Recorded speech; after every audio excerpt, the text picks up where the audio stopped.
ప్రభువాక్య సందేశాలు సమాధానపరచు సందేశాలు పరమునకు చేర్చే సందేశాలు ఇవి ఒలీవా సందేశాలు. ప్రభువాక్య సందేశాలు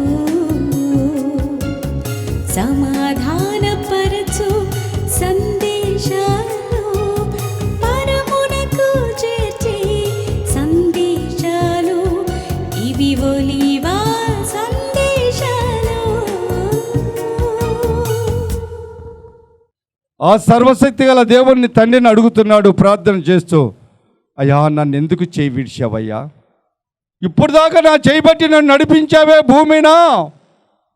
ఈ దుష్టు అపవాది నుంచి రక్షించడానికి ఒక మానవుడిగా శరీరధారిగానే ఉన్నప్పుడు నాకు సర్వాధికారాలు అనుగ్రహించి నాకు నిత్యము తోడుగా ఉండి నడిపించావే తండ్రి. నన్ను ఇప్పుడెందుకు నా చేయి విడిచివి? నన్ను ఎందుకు చేయి విడిచావయ్యా? నాకెందుకు ఈ బాధలయ్యా? నాకెందుకు ఈ శ్రమ? నాకెందుకు ఈ శోధన? నాకెందుకు ఈ కష్టము? తండ్రి నన్ను ఎందుకు చేయి విడిచావయ్యా అని చెప్పి ఆయన ప్రార్థన చేస్తున్నాడు గెత్సేమనే తోటలో. అక్కడ చేసిన ప్రార్థనే కాకుండా శవ మీద కూడా ప్రార్థన చేస్తున్నాడు.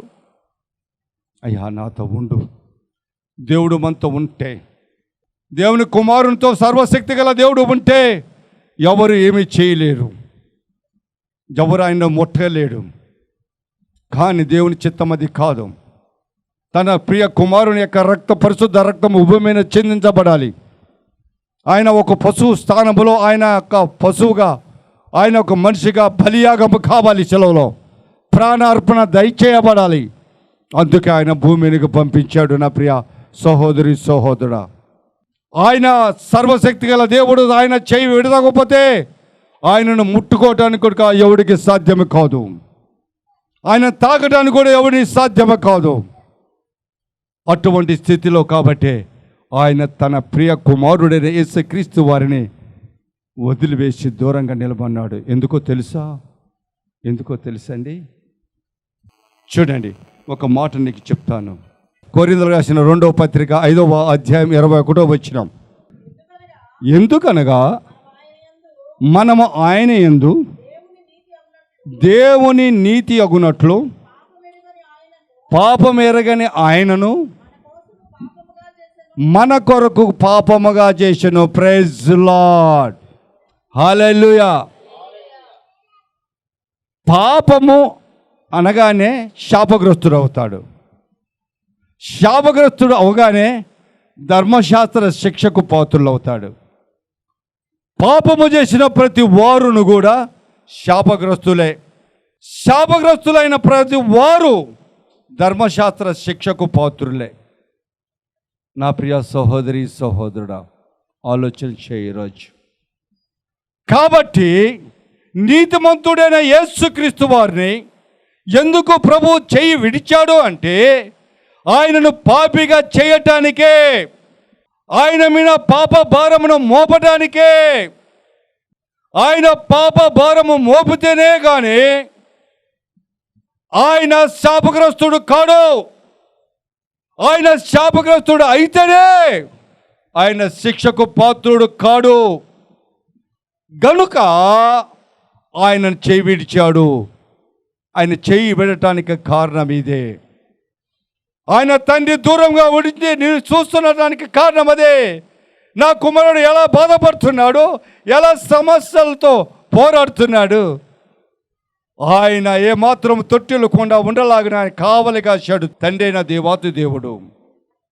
తొట్టిల్లుతాడేమో నా కొడుకు, నా ప్రణాళిక వ్యర్థమైపోతుంది, నా చిత్తము నెరవేర్చేవాడు ఈయనే, నా ప్రజలు రక్షణలో నడవాలి, రక్షింపబడాలి, ఆ ప్రణాళిక ఫెయిల్ అయిపోతుందేమో అని దూరంగా ఉండి ఆయనని చేయి విడిచి అలాగే చూస్తున్నాడంట. తన కుమారుడు శ్రమ పడుతుంటే, తన కుమారుడు కొరలతో కొట్టించుకుంటుంటే, తన కుమారుని శిరస్సు పైన ముళ్ళ కిరీటం ఉంటే, తన కుమారుని గుద్దుతుంటే, తన కుమారుని ముఖం మీద ఉమ్మి వేస్తుంటే, తన కుమారుని యెరూషలేము నుంచి కల్వరి గిరి వరకు ఆ శిలువ మ్రాను మోస్తుంటే, తండ్రి అయిన దేవాతి దేవుడు ఆయన ఎంత నడిచాడంట. ఎక్కడ తొట్టిల్లుతాడేమో, ఎక్కడ అపవాదిని ప్రేరేపణ కలిగించి నేను చేయనంటాడేమో. ఒక శరీరంగా దాల్చిన వాడిగానే తండ్రి కాపు కాస్తూ నడిపించాడు. నా ప్రియ సహోదరి సహోదరుడా, తండ్రి చిత్తాన్ని నెరవేర్చడానికి కుమారుడిని నడుము బిగించినప్పటికీ ఎక్కడ అపవాది పడేస్తుందేమో, ఎక్కడ శోధకుడు పడేస్తాడేమో అని దూరముగా ఉండి నడుస్తూ ఉన్నాడు. నా ప్రియ సహోదరి సహోదరుడా, ఆలోచన చేశావా? తన ప్రణాళిక నెరవేర్చుకోవటానికి తన కుమారుని బలిపశువుగా సమర్పించుకున్నాడే ఆ ప్రభువారు. ముఖ్యమైన మాట చెప్తా. మత్తయి సువార్త 26వ అధ్యాయంలో 38-39 వచనంలో ఒక మాట, చక్కటి మాట ఉంటుంది చూడండి. అప్పుడు యేసు మరణమగునంతగా నా ప్రాణము మీరు ఇక్కడ నిలిచి ప్రైజ్ లార్డ్ నాతో కూడా ముందుడని వారితో చెప్పి కొంత దూరం వెళ్ళి సాగిలపడి, నా తండ్రి సాధ్యమైతే ఈ గిన్నె నా యొద్ద నుండి తొలగిపోనిమ్మో, అయినను నా ఇష్ట ప్రకారము కాదు నీ చిత్త ప్రకారమే జరిగించమని నేను. Praise lord. నా ఇష్ట ప్రకారం కాదు నాయన, నీ ఇష్ట ప్రకారమే. దీంట్లో 2 మాటలు ఉన్నాయి, 2-3 మాటలు చెప్పి ముగిచ్చేస్తా. Praise lord. ఏప్రిల్ రాసిన పత్రిక 5వ అధ్యాయం 7వ వచనం. శరీరధారి అయి ఉన్న దినములలో ఎవరు శరీరధారి అయి ఉన్నారు? ప్రభు అయిన యేసుక్రీస్తు వారు శరీరధారై ఉన్న దినములలో మహారోదనములకును కన్నీళ్లతోనూ, ఈ మాట అండర్లైన్ చేసుకోండి, తనను మరణము నుంచి రక్షించుకోగలిగిన వాడికి ప్రార్థనలను యాచనలను. Praise lord. గెత్సేమనే తోటలో ఇదే చేశాడు. తను శరీరధారిగా ఉన్నాడు కనుక ఎక్కడ తొట్టిల్లు పోతానో, ఎక్కడ పడిపోతానో, తన తండ్రి చిత్తాన్ని నెరవేర్చుకున్న పడిపోతానేమో, ఈ భూమిలో తన ప్రజలకు యొక్క రక్షణ కలగకుండా నేను పడిపోతాను, జారిపోతానని ఆయన బహు జాగ్రత్తగా ప్రార్థనలు చేశాడు. ఎందుకు తెలుసా? శక్తి కావాలి నాకు, శక్తి జ్ఞానము నాకు కావాలి. నేను తొట్టిల్లకూడదు. నా బిడ్డలు రక్షించుకోవటానికి ఒక కుటుంబంలో ఒక తండ్రి ఒక తల్లి తన బిడ్డలను రక్షించుకోవడానికి, తన బిడ్డలను కాపాడుకోవడానికి రాత్రి పగులు కష్టపడుతున్న ప్రకారము, రాత్రి పగులు శ్రమ నుంచి కష్టపడుతున్న ప్రకారము ఈరోజు కూడా తన ప్రజలను రక్షించటానికి ఆ ప్రభువైన యేసుక్రీస్తు శరీరధారిగా ఉన్నప్పుడు ఎన్నో కన్నీరు కాల్చాడంట, ఎంతో బలమైన ప్రార్థనలు చేశాడంట. నీ కొరికే ఆయన యాచన అడిగాడు దేవుణ్ణి, మొరపెట్టాడు దేవునికి. ఎవరి కొరకు? నీ కొరకు, నా కొరకే. శ్రమ పట్టమంటే ఇది, శ్రమ దినాలంటే ఇయే. ఈ విధముగా నీ మందిరాలలో ప్రార్థన ప్రజల కోసం చేయి, దేవుని రాజ్యం కట్టడానికి చేయి, అనేక ఆత్మలు రక్షింపబడటానికి చేయి. నీ డబ్బు ఎదజల్లో వీధి కూడికలు పెట్టు, బజార్లో కూడికలు పెట్టు, దేవుణ్ణి మహిమపరచు. సువార్త ద్వారా యేసు ప్రభు ఎందుకు ప్రార్థన చేశాడు గెత్సేమనే తోటలో? ఎందుకు ప్రార్థన చేసి కన్నీరు కార్చాడు? ఒక శరీరధారిగా ఉండి సర్వ శరీరాలను ఆయన విమోచించడానికి వచ్చిన దేవుడని చాటు. నువ్వు చాటుతున్నావా? అసలు ఈ అర్థం తెలిచేగా, ఈ వాక్యంలో ఉన్న భావాలు తెలిచేగా, ఈ వాక్యాలు ఉన్న పరమార్థము తెలిచేగా నువ్వు బోధించటానికి. నా ప్రియ సహోదరి సహోదరుడా, ఆలోచన చేయి. యోహాను సువార్త 12వ అధ్యాయం 22వ వచనం. ఫిలిప్పు వచ్చి ఆంద్రేయుతో చెప్పాను. ఆంద్రేయు ఫిలిప్పును వచ్చి యేసుతో చెప్పిరి. ఏమని చెప్పిరి? అక్కడ ఎవరో వచ్చారయ్యా, నిన్ను మాట్లాడాలంటున్నారు, నిన్ను కలవాలంటున్నారు అని లోపల ఉన్నటువంటి మందిరంలో ఉన్న యేసుతో చెప్పారు. బయట ఉన్న ఫిలిప్పు, ఆంద్రేయ చెప్తే అప్పుడు ఆయన అద్భుతమైన మాట అంటాడు. చదువు. అందుకు యేసు వారితో ఇట్లా, నేను మనుష్య కుమారుడు మహిమపరచవలసిన గడియ వచ్చి ఉన్నది. దేవుని నామానికి మహిమ కలుగునుగాక. నీవు నీ దేవుడైన యేసు క్రీస్తు వారిని మహిమను చాటడానికి ఈ శ్రమ దినాలు ఉపయోగించుకో. ఈ శ్రమ దినాలను వీధిలోకి తీసుకెళ్ళు.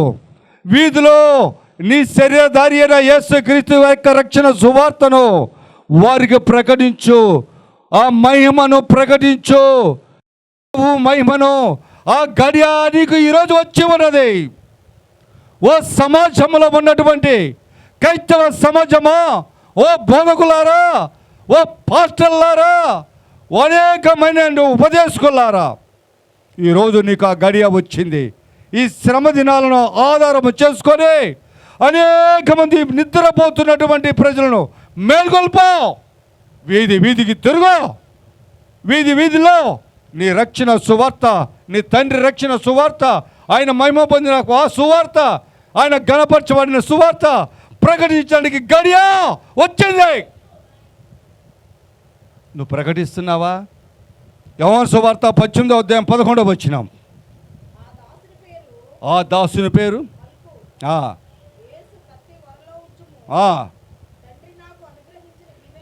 ఇది నేను ఇందాక చెప్పానా? తండ్రి, నీ చిత్తమైతే ఈ గిన్నె తొలగించుము, లేకపోతే నీ చిత్తమైతే నేను ఇందులోనిది తాగుతా. ఆ గిన్నె ఏంటో తెలుసా? నీ పాపము, నా పాపము, సకల ప్రజల భూమి మీద ఉన్న పాపము ఆ గిన్నెలో ఉంది. ఆ గిన్నెలోనిది తాగుతేనే ప్రభువుని యేసుక్రీస్తు వారు పాపిగా పరిగణించబడతాడు. ఎప్పుడు పాపిగా పరిగణించబడతాడో అప్పుడే శాపగ్రస్తుడు అవుతాడు.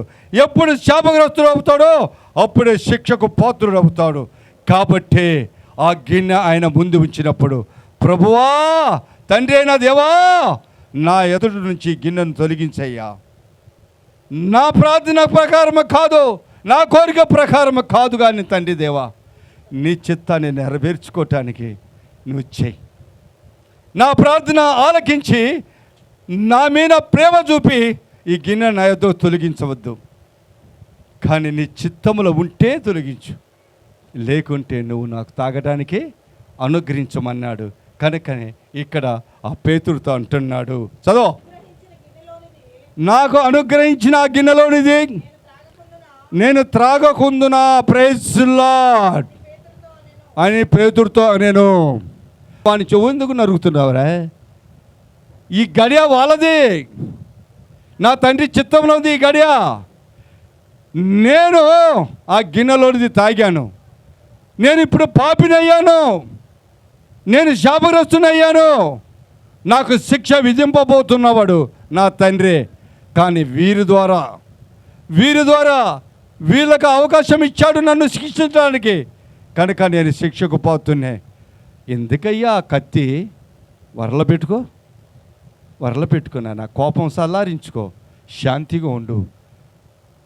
ఆ గిన్నెలేది నేను తాగకుండా నా తండ్రి ఆజ్ఞను మీరేనా? లేదు, నేను మీరను. నా తండ్రి చిత్తాన్ని నెరవేర్చువాడినై ఉన్నాను. నా తండ్రి చిత్తాన్ని నెరవేర్చుతాను. అందుకే నేను తాగానయ్యా. ఇప్పుడు గడియ వాళ్ళది, వాళ్ళ చేతులకు వెళ్ళిపోయాను అని చెప్పినటువంటి మహోన్నతమైన దేవుడు, మన రక్షకుడైన ప్రభువైన యేసుక్రీస్తు వారు. నేర్చుకుందాం ఈ రహస్యం. ఎవరి కోసము శ్రమ పడుతున్నావు? ఎవరి కోసము ఈ శ్రమ దినాలు ఆచరిస్తున్నావు? యేసు ప్రభు శ్రమ దినాలు ఆచరించాడంటే, యేసు ప్రభు శ్రమ దినాల గెస్తేమ తోటలో ప్రార్థన చేశాడంటే, ఆయన ప్రార్థన ద్వారా ఆయన బలము పొందుకున్నాడు, తన శిలవలు తన ప్రాణాలు అర్పించగల శక్తి పొందుకున్నాడు. నువ్వు దేని పొందుకుంటున్నావు? ఈరోజు ఆలోచన చేసుకుందాం, పరిశీలన చేసుకుందాం. దేవుడా మనకి మహిమ కలుగును గాక. ఆమేన్. మరొక ఈరోజు సంతోషమైన ఒక మాట నేను మీకు చెప్తా. ఈరోజు మన మధ్య ఉన్నటువంటి నరేష్, ఈ అబ్బాయి మన మధ్యకు వస్తున్నటువంటి లక్ష్మి అనే అమ్మాయి మీకు తెలుసు, వాంబేకలో నుంచి వచ్చేది. ఇప్పటికి కూడా వాళ్ళ తల్లిగారు, లక్ష్మి గారి తల్లిగారు సక్కుబాయమ్మ ఇప్పటికే వస్తూనే ఉంటుంది మన దగ్గరికి అప్పుడప్పుడు. వాళ్ళ లక్ష్మి గారి యొక్క పెద్ద అబ్బాయి ఈయన. ఆ అమ్మాయి చాలాసార్లు మన దగ్గర 2-3 సంవత్సరాలు మనతో గడిపింది, కానీ కిడ్నీ వ్యాధి వలన చనిపోయింది. చాలా బాధపడినాం, కానీ తప్పదు, మరణం అనేది తప్పదు అందరికీ. ఆ మరణం రానే వచ్చింది అమ్మాయికి. ఆ గడియలో తీసుకుపోయాడు దేవుడు. కీర్తన 77:11 వచనం, యెహోవా చేసిన కార్యములను, పూర్వము జరిగించిన ఆశ్చర్య కార్యములను నేను మనసునకు తెచ్చుకుందునని కీర్తనకారుడు అంటున్నాడు. నా ప్రియ సహోదరి సహోదరుడా, ఎన్నో సంవత్సరాల క్రితము, 2000-3000 సంవత్సరాల క్రితము ప్రభువైన యేసుక్రీస్తు వారు శిలువ మరణము పొందినప్పుడు, ఆ శిలువ మరణం ఎలా పొందాడో, ఎందుకు పొందాడో, ఎందుకు శ్రమ పొందాడో, ఎందుకు ప్రార్థనలు చేశాడు అనేది ఈరోజు మనము జ్ఞాపకం చేసుకొని ఒక సత్య సువార్తగా ప్రకటించడానికి దేవుడు మనకు అనుగ్రహించాడు. అది జ్ఞాపకం మనసుకు తెచ్చుకోవటం. మన కొరకు మన ప్రభువారు ప్రాణత్యాగము చేయటానికి, తన తండ్రి చిత్తాన్ని నెరవేర్చి ప్రజలందరి కొరకు రక్షణ కలగజేయటానికి ఆయన శిలువ మరణం పొందాడని మనము జ్ఞాపకం చేసుకుంటున్నాం, మనసుకు తెచ్చుకుంటున్నాం. అలాగే ఈరోజు నరేష్ కూడా పోయిన సంవత్సరం 2023వ సంవత్సరం ఫిబ్రవరి నెల 14వ తారీఖున వాళ్ళ తల్లిగారు స్వర్గీయురాలైంది, దేవుని సన్నిధిలో నిద్రించింది. ఆ తల్లిగారి పేరు మీద ఈరోజు పరిశుద్ధ మందిరములో పరిశుద్ధుల సేవకుల ముందు పరిశుద్ధాత్మ సన్నిధిలో ఈయన ఈరోజు మనసుకు తెచ్చుకున్నాడు. ఏం తెచ్చుకున్నాడు? తన తల్లి తన పట్ల జరిగించిన ప్రేమను మనసుకు తెచ్చుకున్నాడు. తన తల్లి కష్టపడిన కష్టాన్ని మనసుకు తెచ్చుకున్నాడు. తన తల్లి తను పోషించిన విధానాన్ని మనసుకు తెచ్చుకున్నాడు. నేను ఈరోజు ఇంత పెద్దవాడిని అయినానంటే, నేను ఒక బ్రతకడానికి తాను బ్రతకడానికి నేర్చుకున్నానంటే అది నా తల్లి నన్ను పోషించిన విధానము, నా తల్లి నన్ను పెంచిన విధానము. ఈరోజు మందిరానికి వచ్చి ఈ మందిరములో ఈ సర్వశక్తి గల దేవుని యొక్క నీడలో నేను ఈరోజు నిలబడ్డానంటే నా తల్లి ఆమె జీవించినప్పుడు సర్వశక్తి గల దేవుని సన్నిధికి వచ్చిన ఆ దినాలను నేను ఈరోజు మనసుకు తెచ్చుకుంటున్నాను. ఈ మందిరములో ఆమె పొందిన ఆదరణ నేను మనసుకు తెచ్చుకుంటున్నాను. ఆమె ఈ మందిరములో ఆయన పాస్టర్ గారి ద్వారా ఆమె పొందినటువంటి ఆదరణ నేను చూశాను. ఆ విషయాన్ని నేను మనసుకు తెచ్చుకుంటున్నాను. నా ప్రియ సహోదరి సహోదరుడా, చూడండి, ఈరోజు తన తల్లి ఈ మందిరానికి వచ్చేది. తల్లితో పాటు బిడ్డలు కూడా వచ్చేవాళ్ళు. అప్పుడప్పుడు తల్లిని అనుసరించి వచ్చేవారు. అంటాడు, అయ్యా ఇక్కడే చేస్తావరా జ్ఞాపకార్థ కూడికి అంటే, ఇక్కడే చేస్తాను అయ్యగారు. ఈ శిబిరం అన్నా మీరన్నా నా తల్లికి చాలా ప్రేమ. నా తల్లి చాలా ఇష్టపడుతుంది ఈ శిబిరాన్ని, మిమ్మల్ని. కనుక నేను ఇక్కడనే మా జ్ఞాపకార్థ కూడికను జరుపుకోవాలని ఆశపడుతున్నాను అని చెప్పినప్పుడు, నీ ఇష్టం నాన్న అన్న. Praise lord. చప్పట్లు దేవుని మహిమపరచండి. ఈరోజు తన యొక్క తల్లి జ్ఞాపకార్థ కూడిక మన మధ్యలో దేవుని యొక్క మందిరములో పరిశుద్ధాత్మ దేవుని యొక్క సన్నిధిలో నరేష్ జరుపుతున్నాడు. అది తల్లి పట్ల ప్రేమ, దైవం యొక్క భయభక్తులతో కలిగిన వాడు కనుక ఒక మనస్సాక్షి, తనకున్న ఒక మనసు, ఆ యొక్క మనసు గర్దించడం వలన ఆ మనస్సాక్షి ద్వారా నా తల్లికి నేను కృతజ్ఞతగా ఈరోజు మనస్సాక్షిగా మనసులో జ్ఞాపకం చేసుకోవాలి, మనసుకు తెచ్చుకోవాలి. నా దేవునితో పాటు నా తల్లిని గుర్తు చేసుకోవాలి, నా దేవునితో పాటు నా తల్లిని జ్ఞాపకం చేసుకోవాలి. నా తల్లి పేరు మీద ఈ మందిరంలోకి వచ్చిన ప్రతి ఒక్కరికి విందు భోజనం ఏర్పాటు చేయాలి, మంచి భోజనం ఏర్పాటు చేయాలనుకున్నాడు. ఈరోజు మనందరికీ గొప్ప విందు భోజనం ఏర్పాటు చేశాడు. చెప్పండి కూడా దేవుని మహిమపరచండి. Praise lord. తన తల్లి ఆత్మ శాంతించాలని, అలాగే మనతో ఉండాలని, ఈ బిడ్డలతో కూడా తన తల్లి ఆత్మ ఉండాలని, ఆ సర్వశక్తి గల దేవుని ఆత్మ ఉండాలని, ఆయన దీవించాలని, ఈ కుటుంబాలను ఈ బిడ్డలను దీవించాలని ఆశ కలిగిన వాడై ఈరోజు ఈ కార్యక్రమాన్ని జరిగిస్తున్నాడు. ఈ భోజనం ఖర్చంతా ఈ కుమారుడు భరిస్తున్నాడు. మంచి భోజనం ఏర్పాటు చేశాడు, ఆనందకరమైన భోజనం ఏర్పాటు చేశాడు. ఈయన ఒక్కడి కష్టార్జితం, చక్కటి మనసు కలిగిన వాడు కనుక అందరూ అభినందించవలసిన వారమే. అందరం ఏక మనసు కలిగిన వారమై చిన్న ప్రార్థన చేద్దాం. నాతో అందరూ ఏకీభవించండి, అందరూ ఏకీభవించండి. సర్వోన్నతుడా, సర్వశక్తి గల దేవా, మిక్కిలి ప్రేమ గల దేవా, మీకు స్తుతులు స్తోత్రాలయా. స్వర్గీయురాలైనటువంటి లక్ష్మీ ప్రభువా, నీ పాద సన్నిధిలో ఎన్నో బాధలు అనుభవించింది, ఎన్నో కష్టాలు అనుభవించింది, ఎన్నో మార్లు హాస్పిటల్ పాలైంది. ప్రతి సమయంలో ఆదరించావు, కొన్ని సంవత్సరాలు బ్రతికించావు, నీ సన్నిధికి రావడానికి కృప చూపించావు, నీ నామంలో బాప్తిసం తీసుకోవడానికి కృప చూపించావు, నీ బిడ్డగా జీవించడానికి కృప చూపించావు నాయన. కానీ చివరికి గడియ రానే వచ్చింది. ఆ గడియలో నీ సన్నిధిలో ఎదిరించింది నా ప్రభువా. ఇదిగో తన పెద్ద కుమారుడు నరేష్ నీ మందిరములో నీ బిడ్డల ముందు నీ సన్నిధిలో ఉన్నాడు ప్రభువా. ఆదరించువాడు నువ్వే, ఆదుకున్నవాడు నువ్వే, ధైర్యం చెప్పువాడు నువ్వే, చేయబట్టి నడిపించువాడవు నువ్వే. నాయనా, నీ కుమారుని చేయబట్టుకో, నరేష్ను నడిపించు, నీ జ్ఞానంతో నడిపించు, నీ మహిమతో నడిపించు ప్రభువా. ఒక ఉన్నతమైన స్థితికి నడిపించయా, చక్కటి ఆలోచనతో నడిపించు ప్రభువా. చక్కటి జీవిత భాగస్వామిని అనుగ్రహించు.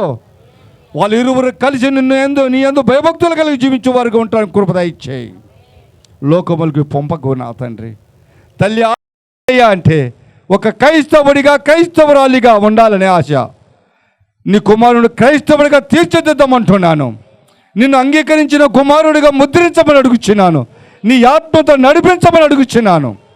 లోకములో ప్రభువా పడిపోకుండా నీ తట్టు నిలబడిన కుమారుడిగా ఉంచమని అడుగుచున్నాను. సహాయం చేయి. జీవిత భాగస్వామిని అనుగ్రహించి నీ చిత్తంలో నీ ప్రణాళికలు బలపరచమని. కష్టపడే మనసుంది, శ్రమించే మనిషి మనసుంది, విద్య ఉంది, బుద్ధి ఉంది, సమస్తము ఉంది ప్రభువా. కేవలం తల్లిని తండ్రిని కోల్పోయాడు, ఒంటరి వాడయ్యాడు. కానీ ఈరోజు నేను చెప్తున్నాను ప్రభువా, ఈ నరేష్ ఒంటరివాడి కాడయ్యా. నువ్వు ఉన్నావయ్యా తోడు, నువ్వు నడిపిస్తున్నావు ప్రభువా, నీ జ్ఞానంతో నడిపిస్తున్నావు అయ్యా. జీవిత భాగస్వామిని కూడా నువ్వు అనుకరిస్తున్నందుకు మీ స్తోత్రాలు. చక్కటి వివాహం జరిగించబోతున్నందుకు మీ స్తోత్రాలు నాయన. నువ్వు దీవించి ఆశీర్వదించమని నాయన. ఈరోజు శ్రమ దినాలలో అయినప్పటికీ కూడా శ్రమపడి బ్రతుకుతున్నాడు, కష్టపడి బ్రతుకుతున్నాడు. ఒకరి మీద దేహాన్ని బ్రతకటం లేదు, భిక్షాటన చేయటం లేదయ్యా. పౌరుషముగా రోషము కలిగిన వాడై బతుకుతున్నాడు. రేపు నువ్వు భార్యని ఇచ్చినా కానీ రోషము కలిగిన వాడిగా బ్రతకటానికి శక్తి ఇచ్చావు తండ్రి, విద్యనిచ్చావు, బుద్ధినిచ్చావు ప్రభా. శ్రమించగల హృదయాన్ని ఇచ్చావు, కష్టపడే శరీరాన్ని ఇచ్చావు. నీకు స్తోత్రాలు ప్రభా. బిడ్డను దీవించి ఆశీర్వదించమని, తన తమ్ములను దీవించి ఆశీర్వదించండి, తన మర్దలను దీవించి ఆశీర్వదించండి, తన బంధువులను ఆశీర్వదించండి, ఇక్కడికి వచ్చిన శ్రేయాభిలాసులను ఆశీర్వదించండి, స్నేహితులను ఆశీర్వదించండి. గొప్ప కార్యము జరిగించి మేలు చేయమని, మీ నామానికి మీరు మహిమ తెచ్చుకోమని మా ప్రభు ప్రియకుమారుని యేసు నామములో అడిగి వేడుకొంచున్నాను పరమ తండ్రి. Amen, amen. Okay, God bless you. ఆయన శ్రమ దినాలు వల్ల కలిగిన మేలులు వివరించడానికి కృప దయచేసినందుకు మీ స్తోత్రాలు ప్రభా. ఆ రోజు నువ్వు శ్రమ పట్టడం వలన మాకు ఈరోజు రక్షణ వచ్చింది.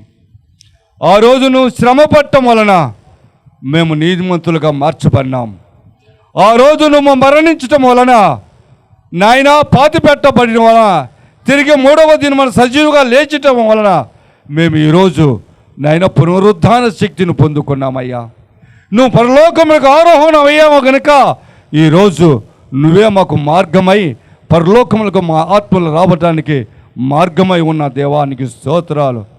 ఏ స్థలంలో నువ్వు ఉన్నావో ప్రభువా ఆ స్థలంలో మేము నిలవటానికి మాకు శక్తిని అనుగ్రహించిన ప్రభువా నీకు వందనాలు, స్తుతులు, స్తోత్రాలు. ఆ రోజు శ్రమ పడకపోతే, ఆ రోజు శోధింపబడకపోతే, ఆ రోజు నువ్వు మరణించకపోతే మా బ్రతుకులు శూన్యమే ప్రభువా, మానవుల జీవితము శూన్యమే. నువ్వు మరణించడం వలన అనేకమైన మేలులు జరిగిన మానవులకు నీ తండ్రి చిత్తాన్ని నెరవేర్చటంతో మా జీవితాలకు కూడా అనేకమైన మార్గాలు సరళం చేశావు. అనేక అద్భుతాలు మా జీవితంలో జరిగించావు ప్రభా. అందును బట్టి మీకు వేలాది వందనములు, స్తుతులు, స్తోత్రాలు చెల్లిస్తున్నా. వచ్చిన ప్రతి ఒక్కరిని దీవించి ఆశీర్వదించండి.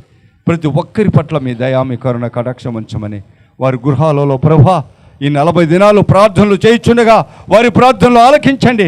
ఆ గృహాలకు ఆశీర్వదించండి. ఆ గృహాలను దినాభివృద్ధి కలగచేసి గొప్ప మేలు అనుగ్రహించమని ఈ చిన్ని ప్రార్థన మీ ఉపాసనలు చేసుకుని ప్రతిఫలం దయచేయమని మా ప్రభు ప్రియకుమారుడు యేసుక్రీస్తు శ్రేష్టమైన నామములో అడిగి వేడుకొంచున్నారు పరమ తండ్రి. ఆమేన్. ఒలీవ సందేశాలు, ప్రభువాక్య సందేశాలు, సమాధానపరచు సందేశాలు, పరమునకు చేర్చే సందేశాలు, ఇవి ఒలీవ సందేశాలు. ప్రభువా